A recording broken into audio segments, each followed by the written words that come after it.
The moment my old RV rolled onto that familiar gravel road, the crisp morning air from Lake Michigan rushed in through the cracked window. But mixed with that October chill wasn't the usual scent of pine. It was the sharp, heavy stench of diesel and concrete dust. Right then, my chest sank like a rock had dropped straight into it. I knew that smell.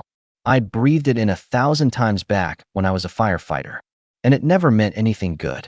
My foot lifted off the gas without me even thinking. The winding road through the pines opened into a clearing that looked down on the still lake. But instead of the quiet scene I always expected, with the cabin porch and the calls of water birds, I saw a yellow excavator swinging its steel arm down into the foundation of my home. I froze. The porch where my wife and I used to drink coffee every morning was nothing but splintered wood. The living room wall had collapsed, and the window frame leaned sideways like a lonely gravestone. What stole the air from my lungs was the piano, our 25th anniversary gift, the one I gave my wife buried under bricks, white keys scattered like broken teeth. In that instant, I knew this wasn't some accident. It wasn't a simple mistake. This was destruction on purpose. And what shook me even more was hearing people say I owed dues to an association I never once agreed to join. My name is David Lawson. For 30 years, I was a firefighter and later the station chief in Genesee County, Michigan. That job taught me how to stay calm in the worst chaos. But that morning, watching my lake house being crushed to pieces, I felt like I lost everything. That house wasn't just four walls. I designed every room myself, from the pine beams to the red roof tiles. My wife Rebecca and I built it more than 20 years ago, back when we were young and full of dreams. The 12 acres by the lake were where we chose to start a new life, far from city noise, close to nature and peace. Rebecca loved music. Every night she sat at the piano in our living room, her fingers gliding across the keys, the sound carrying out over the lake. To me, that was the most beautiful music in the world, a symphony of love and home. When she passed away from cancer 5 years ago, that house became the place where I held on to her memory and to the music that had carried us through the hardest days. That's why I never sold the land, even though developers knocked on my door more times than I can count. I always told them, this is my family's land. No price can buy it. And because of that decision, I ended up on someone's list. 6 weeks ago, before leaving to visit my daughter and my 2 grandkids, I locked the doors, cleaned up the yard, and left with a calm heart. I believed that when I came back, I'd hear the waves breaking on the rocks and the pines whispering in the wind. But instead of that welcome, all I found was dust and cold steel. Before everything fell apart, my life was as calm as the lake in the early morning. I usually woke up at 6, made myself a cup of black coffee, and stepped out onto the wooden porch, where the first sunlight slipped through the tall pines. No car horns, no neighbors arguing. Just the sound of diving birds and the gentle splash of waves against the rocks. In retirement, I found joy in the little things. Planting lavender by the fence, fixing the paddle on my old wooden boat, calling my daughter now and then, listening to the grandkids talk about school. At night, I'd turn on an old music player and play Rebecca's recordings. Her piano filled the cabin, blending with the crickets outside. That was how I kept the house alive, still warm with her presence. Every once in a while, I drove my old pickup into the nearest town, Flint. I'd grab a few things from the hardware store or stop at a roadside diner. Folks there all knew me. They'd greet me with a nod. "Mornin', Chief." They still called me Chief, even though I'd been retired for years. Deep down, I always believed I was right not to sell my land, not to join that new subdivision across the lake. Their houses all looked the same, with neat paved driveways and white fences lined up in a row. Me, I had my own wide open space. I used to think that life would last me till the end. But as I learned too soon, peace can turn to ashes with just one greedy hand. That morning, the lake was still under a thin veil of mist. The sun had just edged over the horizon, lighting up the old pines. I planned to park the RV, grab a shower, then sit on the porch with a hot coffee. But the second the winding road opened into the clearing, that picture blew apart. A giant excavator was roaring across my front lawn. Its steel arm had just slammed down, kicking up clouds of dust and splinters. Next to it, A scrap truck idled while workers in reflective vests and yellow hard hats moved around like they belonged there. I hit the brakes hard, and the RV shook. Before the engine even died, I threw the door open and jumped down. My boots hit the gravel. My chest felt hollow, stunned and angry at the same time. Right in front of me, the cabin by the lake, the place Rebecca and I spent whole summers building, was nothing but wreckage. The living room wall still stood like a crooked headstone. The window frame where I used to hang a wind chime was just shards of glass catching cold light. But what nearly dropped me to my knees was Rebecca's piano. It teetered in the rubble, dark wood split wide, white keys flung everywhere like broken teeth. I stepped closer, hands shaking, my throat tight. Memories rushed in the winter nights when Rebecca played Moon River, notes drifting over the lake while I sat by a small fire. Now all of it was ash. I shouted, voice cracking. Stop. This is my house. A man in an orange vest walked over, clipboard in hand. He looked tired, like I was just a minor inconvenience. You're not allowed to be here. This is a lawful demolition. I stared at him. Lawful demolition? This is my home. I've lived here more than 20 years. He sighed, flipped a couple of pages, and said in a flat voice, You didn't pay the HOA fees. Notices were posted several times. We have a demolition order. Right then, my blood went cold. My heart pounded so hard my ears rang. I clenched my fists and forced my voice steady. I've never joined any HOA. This land is private. It was legally split off before that subdivision even existed. You're lying. Instead of backing down, he just shrugged and tossed out one short line. You're a member now. Those words hung in the air, heavier than the dust rising from the broken brick. In that moment, I knew I wasn't facing a paperwork mistake. I was staring at a setup. And the fight to get back not just my house, but my family's name, had just officially begun. When the workers left for lunch, I stood in the dusty pile of rubble. It wasn't just pain I felt. It was a cold anger that seeped into my bones. I needed answers. I walked down to the mailbox at the end of the gravel road. The box was stuffed with flyers and bills. Tucked in the stack were 2 envelopes with the Heron Lake Estates HOA logo, the HOA I'd never joined. I tore open the first one.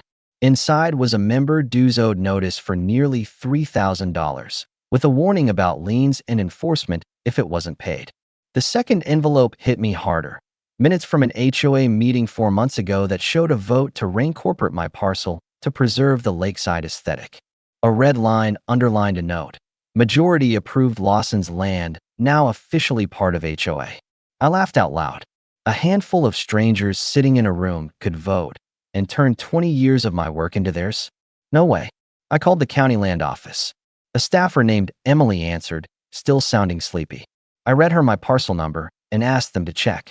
After a few clicks, she said, hesitantly, Mr. Lawson, records show your parcel is totally separate. It's not part of any association. Your property taxes are paid. I let out a breath. Relief hit me until Emily added, there's one thing. Our system shows a demolition permit signed by you, David Lawson. I'll send the PDF to your email. Seconds later, my phone buzzed. When I opened the file, my heart nearly stopped. At the bottom of the permit, the owner's signature was my name. It looked like my handwriting, but too neat, with no pressure, no quirks like a copy. I remembered signing a digital signature at the county office 8 years ago when I got a roof repair permit after a hailstorm. They took that signature, copied it, and pasted it onto the demolition permit. I gripped the phone so hard my knuckles went white. No question about it now. This wasn't a mistake. It was organized forgery. I walked back through the wreckage, stepping over splintered wood and broken glass. One question spun in my head. Who did this? My eyes landed across the lake. There, a new subdivision had popped up in the last few years, identical houses, white fences, perfectly trimmed lawns, a sign reading Heron Lake Estates, a premier community. At the center of it all was Karen Mitchell, the HOA president. I'd met her a few times at county meetings about roads and fire safety. She was polite, but her eyes showed a sharp greed. I remember her offering to buy my lakeside lot for a luxury homes project. I said no. Maybe that's when the quiet feud started. Sitting in the RV, staring at the still water, it hit me. This fight isn't just about the house. It's about standing up to a small, powerful machine that'll bend the law for its own gain. And the one smiling like she'd already won was Karen. They think I'm just an old man alone. They're wrong. I led hundreds through brutal wildfires. I know how to find the spark, and I'm going to find the root of this fraud. That night, I sat alone in the RV parked at the entrance to the property, laptop on the little dinette, the generator humming outside. Through the window, the wreckage lay quiet, like an open wound in my chest. But I knew this. Feeling sorry wouldn't fix anything. Only the truth would tear down the people behind this. I started with the simplest thing, email. I searched my inbox for any notices from Heron Lake Estates. Nothing. Not even in spam. They said they'd posted warnings for 6 months, but there wasn't a single digital trace. Next, I checked the security camera account. Years ago, after some strangers were sneaking around my boat dock, I put in motion sensor cameras. They record to both a hard drive and the cloud. I went through 6 months of footage. I saw the mail carrier stop by, deer wandering in the yard, a raccoon rifling through the trash. But there was no one posting notices or hanging papers on my door. In short, the HOA was lying. I wrote it down. No notice. No email. Fraud. Then I went back to the demolition permit PDF Emily sent. For a lot of folks, a fake signature would be enough. But I used to be a fire chief. I look for clues in little things. Every PDF has metadata, the edit history, which computer made it. I opened the properties. What I found made my skin crawl. The original permit was created at the county office, but a copy had been edited on a personal computer with the username K.Mitchell. Timestamp, 2:07 a.m., a Tuesday. I sat there, stunned. No doubt left. Karen Mitchell, the HOA president, had forged the documents to tear down my house. But I needed more than digital proof. I needed something you could hold. The next morning, I drove to the county office and asked for all inspection reports about my house. A young clerk handed me a paper, an emergency inspection report, signed by an inspector named Tom Jensen. I looked closer. Something was off. I'd met Jensen a few times back when I was still working. He signs his name with an E in the middle, Jensen. The report said Johnson. Could a man misspell his own name on an official form? No way. Another forgery. I texted a photo to an old friend, Frank Stitch Harris, a retired construction engineer who'd worked with me on fire scenes. He replied in minutes. This is amateur forgery. I'll come check the site. The next day, Frank drove up in his old pickup with a small drone and a worn hard hat. He flew the drone low, took shots of every corner of the foundation. After about an hour, he looked at me and said, "David, your house shows no signs of structural failure. The foundation's solid. There's no technical reason to demolish it. This isn't an accident. This is execution." Hearing the word execution set my blood boiling. But I also felt something else. I had an ally. I wasn't just one old man against a whole machine anymore. I started building my own case, a file that would name every person in that HOA. Frank Stitch Harris wasn't just an old construction engineer. He was a friend I trusted. After he flew the drone around the foundation and printed the shots, he circled the load points and shook his head. "David, you built this place like a fortress.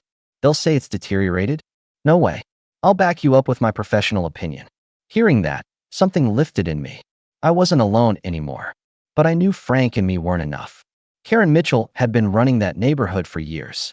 If I wanted to expose her, I needed proof from people who'd been hurt. I remembered a paper Sheriff Robert Hayes, an old friend and the county sheriff, had quietly handed me. A list of phone numbers for homeowners who'd complained about the HOA but were too scared to speak up. I opened the list and dialed the first number. A man named Paul Reynolds answered, his voice shaking. "They went after you too? They fined me $2,000 for a fence that stuck out 6 inches. 6 inches. I know my property line. But they threatened to sue, so I paid just to make it stop." The second call was to an older woman, Margaret Hill. Her voice broke as she spoke. "They threatened to take my house because I painted my garage door beige, not the approved color.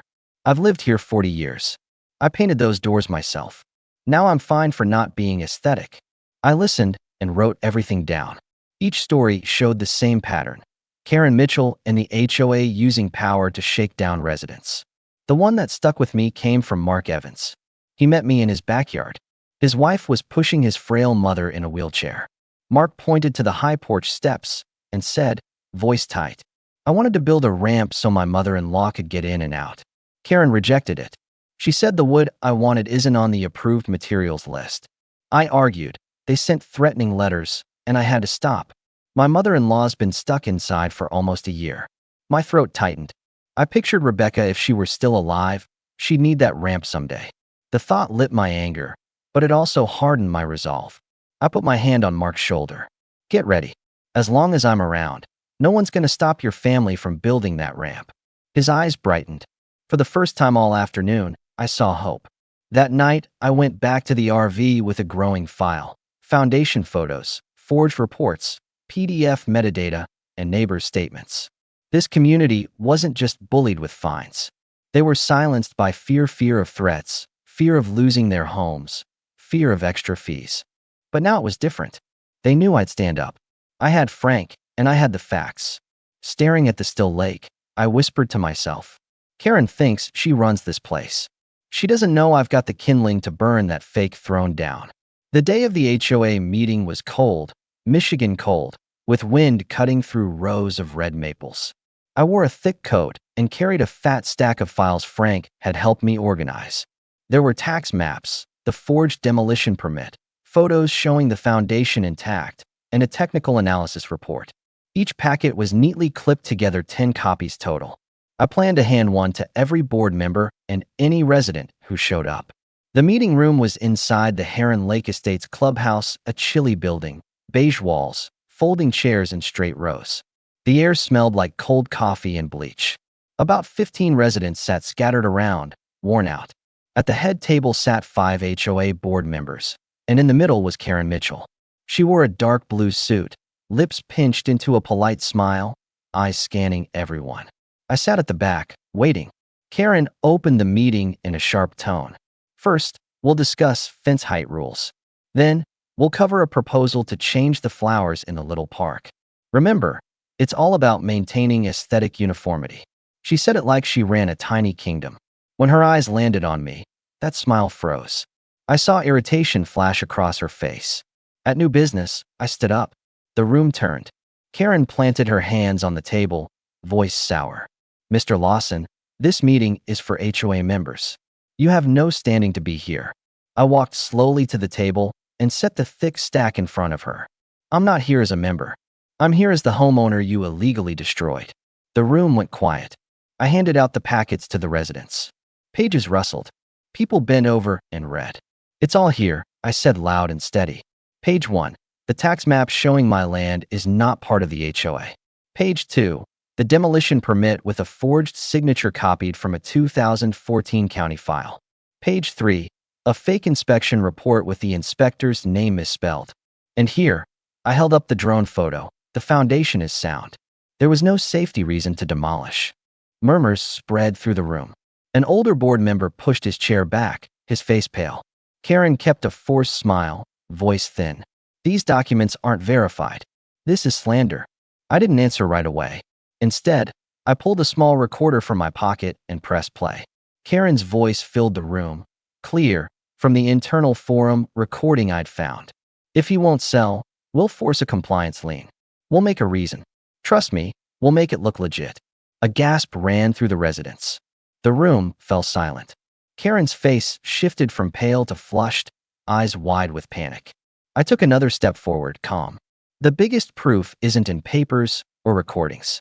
It's in the ground beneath your feet. Karen frowned. What are you saying? I took a breath and looked her dead in the eye.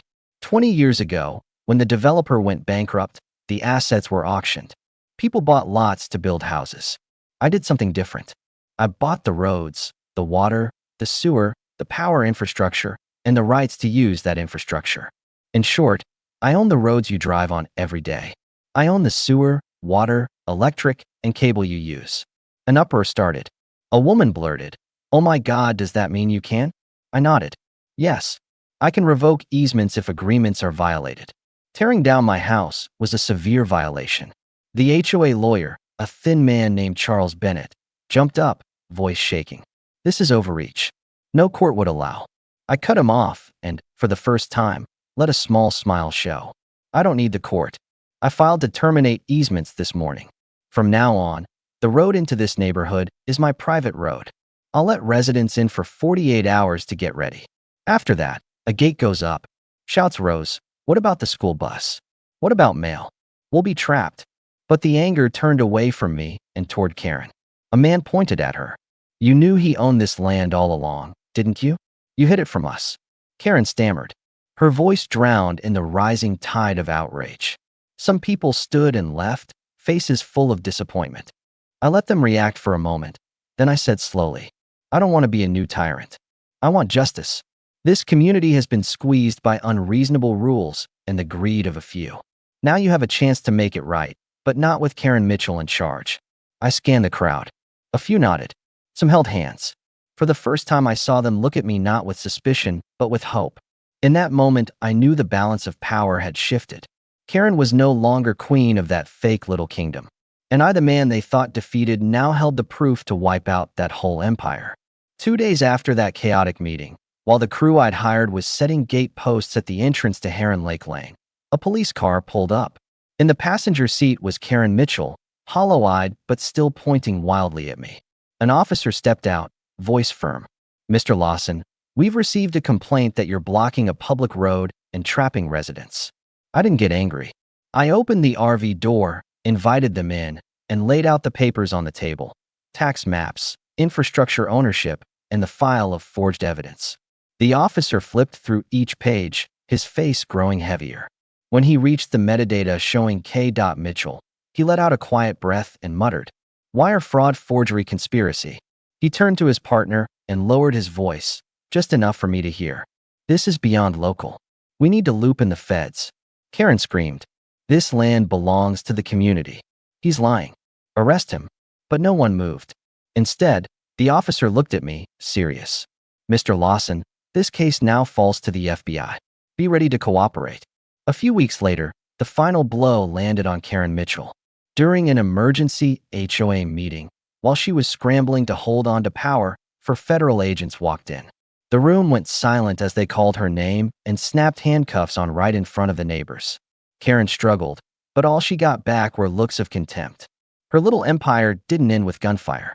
It ended with the cold click of handcuffs. After that, everything moved fast. With the forged documents, extortion letters, and shady financial records, Karen and her partners faced a stack of federal charges. The HOA's insurance company was forced to settle, paying me nearly $1 million, enough to rebuild my home. When the judge's gavel fell, I walked out a different man. I wasn't the one who lost everything anymore.